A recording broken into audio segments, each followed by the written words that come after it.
আছো তোমরা সবাই? আশা করছি সবাই খুব ভালো আছো আর আমিও খুব ভালো আছি। আমার নতুন আরও একটি ব্লগ ভিডিও দেখার জন্য তোমাদের সবাইকে জানাই অনেক অনেক স্বাগতম। আর যে এখান থেকে আমার এই ভিডিওটি দেখছো তোমাদের সবার জন্য রইল অনেক অনেক ভালোবাসা আর শুভকামনা।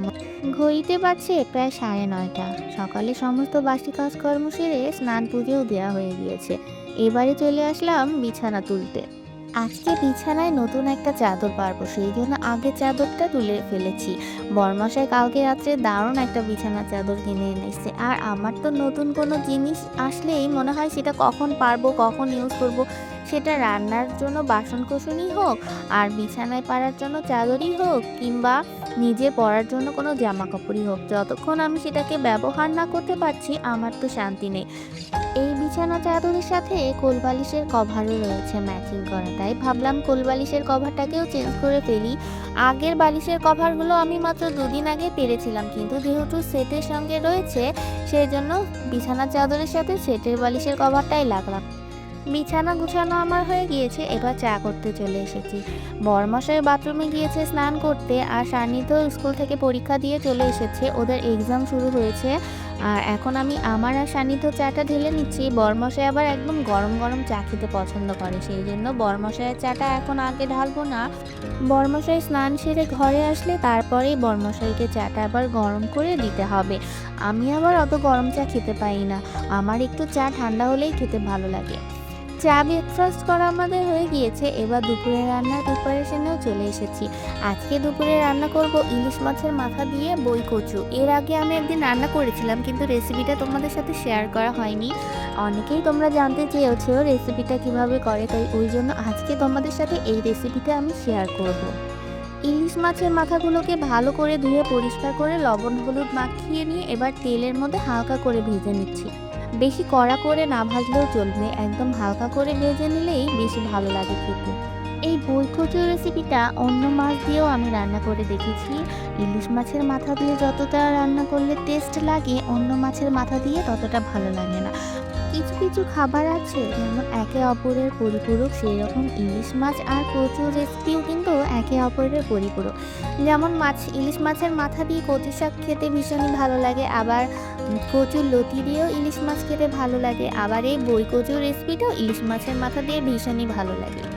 এদিকে কড়াইতে তেল গরম করে নিয়েছি, তাতে দিয়ে দিয়েছি গোটা জিরে, শুকনো লঙ্কা আর তেজপাতা। কচুর মুখিগুলোকে আমি আগে থেকে সিদ্ধ করে খোসা ছাড়িয়ে আধা ভাঙা করে জলে গুলিয়ে রেখেছি। যেহেতু এটা ডাল রান্না করব, সেই জন্য একটু জলের পরিমাণটা বেশি রেখেছি। আর এখন কড়াইয়ের ফোড়নগুলো থেকে সুন্দর একটা গন্ধ বের হয়ে গিয়েছে, এবার কচুরমুখির যে ডালটা বানিয়েছি সেটাই দিয়ে দিব। এই জলের মধ্যে আমি একটু হলুদও গুলিয়ে রেখেছিলাম, কারণ পরে হলুদ দিলে কাঁচা হলুদের একটা গন্ধ করবে, সেই জন্য আগে থেকেই আদা ভাঙ্গা করে কচুরমুখী যে জলে গুলিয়ে রেখেছিলাম তার মধ্যে একটু হলুদ দিয়ে দিয়েছিলাম। এবারে কিছুক্ষণ ঢেকে রেখে দিব ডালটা ফোটার জন্য।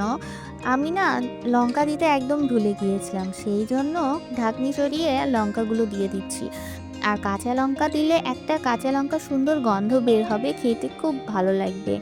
অনেকে শুকনো লঙ্কার গুঁড়োও ইউজ করে, কিন্তু আমি আজকে সম্পূর্ণই কাঁচা লঙ্কা দিয়ে করব, ঝাল একদমই দিব না। কারণ যেহেতু সান্নিধ্য ডাল ছাড়া একদমই ভাত খেতে পারে না, সেই জন্য ওকে আজকে এই ডালটাই দিব, সেই জন্য আর আমি লঙ্কার গুঁড়ো এক্সট্রা করে ইউজ করলাম না। মাছ মাংস খেতে খেতে অনেক সময়ই আমাদের একঘেয়েমি লাগে, তখন আর মাছ মাংস খাওয়ার রুচি থাকে না। মাঝে মাঝে এরকম হালকা পাতলা রেসিপি রান্না করে খেলে মুখের স্বাদটাও চেঞ্জ হয় আর খেতেও বেশ ভালো লাগে। ডাল ফুটে ওঠার পর ভেজে রাখা মাছের মাথাগুলোকেও ডালের মধ্যে দিয়ে দিয়েছি। এবারে ডাল একদম রেডি হয়ে গিয়েছে, এখন আরেকটু সামান্য ফুটলেই ডালটাকে নামিয়ে নিব। ডাল নামানোর আগে সামান্য ভাজা জিরের গুঁড়ো দিয়ে দিলেও বেস্ট লাগে খেতে, কিন্তু যেহেতু আমি ফোড়নে জিরে দিয়েছি সেই জন্য আর ডাল নামানোর আগে ভাজা জিরে গুঁড়ো দিলাম না। আমার ইলিশ মাছের মাথা দিয়ে কচুরমুখির ডাল একদম রেডি হয়ে গিয়েছে। এবারে ইলিশ মাছের ডিমের দো পেঁয়াজিটা করবো, সেই জন্য কড়াইতে তেল গরম করে নিচ্ছি। তেল গরম হয়ে গিয়েছে, এবার আগে থেকে কেটে রাখা কুচি করা পেঁয়াজগুলোকেও দিয়ে দিচ্ছি সামান্য ভাজার জন্য। পেঁয়াজগুলো একদমই বেশি ভাজবো না, সাথে দুটো চিরা কাঁচা লঙ্কাও দিয়ে দিয়েছি। পেঁয়াজগুলো সামান্য লাল লাল বাদামি করে ভাজা হয়ে গিয়েছে, এবার মাছের ডিমগুলোকে আগে থেকে ধুয়ে পরিষ্কার করে রেখেছিলাম সেগুলোই পেঁয়াজের মধ্যে দিয়ে দিচ্ছি। মাছের ডিমটা একদম হালকা মিডিয়াম ফ্লেমেই ভাজতে হবে। বেশি জোরে আছে ভাজলে পেঁয়াজগুলো আগে পুড়ে যাবে আর মাছের ডিমটা ভাজা হবে না, কাঁচা কাঁচাই থেকে যাবে। সেই জন্য মিডিয়াম হালকা আঁচেই মাছের ডিমটাকে ভেজে নিতে হবে, তাহলেই ভাজাটা সুন্দর হবে। ছোটবেলায় মা এরকম ইলিশ মাছের ডিম ভাজা করে দিত, আর সেই ডিম ভাজা আর এর মধ্যে যে তেলটা থাকতো সেটা দিয়ে অর্ধেক ভাত খাওয়া হয়ে যেত।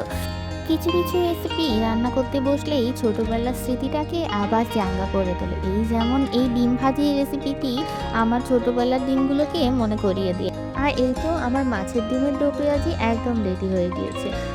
বরমশাই কয়েকদিন আগে ধনিয়া পাতা এনে দিয়েছিল, সেই ধনিয়া পাতাগুলোকে পেঁয়াজ রসুন কাঁচা লঙ্কা দিয়ে ভেজে নিয়েছি। এখন এগুলোকে বেটে নিব। তা আজকে আমাদের লাঞ্চ মেনুতে আছে ভাত, ইলিশ মাছের মাথা দিয়ে কচুমুখির ডাল, ইলিশ মাছের ডিমের দো পেঁয়াজি আর ধনিয়া পাতা বাটা।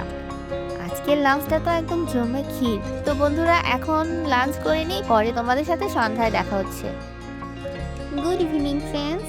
এখন ইভিনিং বললে ভুল হবে, এখন বাজে রাত্রি 8টা আর আমরাও রেডি হয়ে নিয়েছি। এখন যাব এক বিয়ে বাড়ির অনুষ্ঠানে। আমার তো একদমই যেতে ইচ্ছা করছিল না, আসলে এখন শীত শীত পড়ে গিয়েছে তো, তাই শীতের দিনে না রাত্রে কোথাও যেতে ইচ্ছা করে না। তো কি আর করা। আর আকাশটায় দেখো কি সুন্দর চাঁদ উঠেছে। আজকে কিন্তু পূর্ণিমাও না, তাও কেন জানি চাঁদটা এত সুন্দর দেখতে লাগছিল, তাই একটু ক্যামেরা বন্দি করে নিলাম। এদিকে রাস্তাঘাটে এখনো অনেক মানুষ রয়েছে, দোকানপাটগুলোও সবই খোলা রয়েছে। রাত 9টার মতো বাজে, আর একটু পরে হয়তো দোকানপাট বন্ধ করে দিবে সবাই। তা আমরা এদিকে রিক্সায় উঠে পড়েছি, এখন চলে যাচ্ছি কমিউনিটি সেন্টারে। বিয়ে এই শীতের মৌসুমে এটাই আমাদের ফার্স্ট বিয়ে নিমন্ত্রণ খেতে আসা। আমরা যে বিয়েটাতে যাচ্ছি সেটা হলো একটা মেয়ের বিয়ে, সেই আর এখানে বিয়ের গেটটাও সুন্দর করে সাজিয়েছে। মেয়ের নাম হচ্ছে জ্যোতি আর ছেলের নাম হলো অরূপ, এখানে লিখে দিয়েছে জ্যোতি অরূপের শুভ বিবাহ। তো এবার উঠে যাচ্ছি কমিউনিটি সেন্টারের দোতলায়, কমিউনিটি সেন্টারটা, আর বিয়েও হয়েছে ওখানে। এসে দেখি বিয়ে হয়ে কমপ্লিট হয়ে গিয়েছে। যেহেতু আজকে সন্ধ্যা লগ্নে বিয়ে ছিল, সেই জন্য আমরা আস্তে আস্তে একটু দেরি করে ফেলেছি, আর বিয়ে কমপ্লিট হয়ে গিয়েছে। আর বর আর বউ এখানে ব্যস্ত সবার সাথে কথা বলার জন্য, আমরাও একটু বর বউয়ের সাথে কথা বলে নিলাম। এবার কিছুক্ষণ ওখানে থেকে খেতে চলে যাব। সবাই আমাদেরকে বলছে যে আসুন খেয়ে নিন। মাত্র আসলাম তো একটু দেখি। আর কমিউনিটি সেন্টারটা কিন্তু দারুণ করে সাজিয়েছে, তাই না? খুব সুন্দর লাগছে দেখতে। যেহেতু আমরা একটু দেরি করে এসেছি, সেই জন্য চেনা পরিচিত কাউকেই দেখলাম না, সবাই হয়তো আগে এসে চলে গিয়েছে। রাস্তায় অবশ্য কয়েকজনের সাথে দেখা হয়েছিল, কিন্তু কি আর করা, যেহেতু আসতে দেরি করেছি ওই জন্য আমরা একা একা পড়ে গিয়েছি। তো বর আর বউয়ের ফাইনাল লুকটা একটু দেখে নিলাম ভালো করে। দুজনকে দারুণ মানিয়েছে, আর সাজনাতলাটাও এত সুন্দর করে সাজিয়েছে, দারুণ লাগছে দেখতে। আর এদিকে আমরা চলে এসেছি ডাইনিং এরিয়াতে, এসে খাবার টেবিলে বসে পড়েছি। সবাই জিজ্ঞেস করছিল এত দেরি করে আসলেন কেন, বিয়েটাই তো দেখতে পারলেন না, বিয়েতে অনেক মজা হয়েছে। তো কি আর করা, যেহেতু দেরি করে এসেছি। এখন আমাদের খাবার টেবিলে খাবার সার্ভ করে দিয়েছে, আর খাবারগুলো একদম গরম গরম ছিল। যেহেতু শীতকাল পড়ে গিয়েছে, সেই জন্য সব গরম গরম খাবারই সার্ভ করছিল। সান্নিধ্য আবার এত গরম খাবার খেতে পারে না, তাই সান্নিধ্য খেতে একটু সময় নিয়েছিল। আর খাবারগুলো অনেক মজার ছিল। শীতের দিনে এইরকম গরম গরম খাবার খেতে ভালোই লাগছিল। খাওয়া দাওয়া কমপ্লিট, এবার হাত ধুয়ে বর বউয়ের কাছে গিয়ে একটু বসে গল্প করব, তারপরে বাসায় চলে যাব। তো বন্ধুরা, আমার আজকের ভিডিওটি কেমন লাগলো অবশ্যই আমাকে কমেন্ট করে জানিও। ভিডিওটি যদি তোমাদের ভালো লেগে থাকে একটা লাইক করে দিও, আর আমার চ্যানেল যদি প্রথমবার তুমি আমার ভিডিও দেখে থাকো, তাহলে আমার চ্যানেলটিকে প্লিজ সাবস্ক্রাইব করে দিও। আর যারা অলরেডি আমার চ্যানেলটিকে সাবস্ক্রাইব করেছো, তোমাদের জন্য রইলো অনেক অনেক ভালোবাসা। আজকের মতো এটুকুই, আবার তোমাদের সাথে দেখা হচ্ছে নতুন একটা ভিডিওতে। টাটা, বাই বাই, ভালো থেকো তোমরা সবাই। বর বউয়ের কাছে গিয়ে দেখি বর বউয়ের ফটো সেশন চলছে, তাই আর বেশি বিরক্ত না করে আমরা রওনা দিয়ে দিয়েছি বাড়ির উদ্দেশ্যে।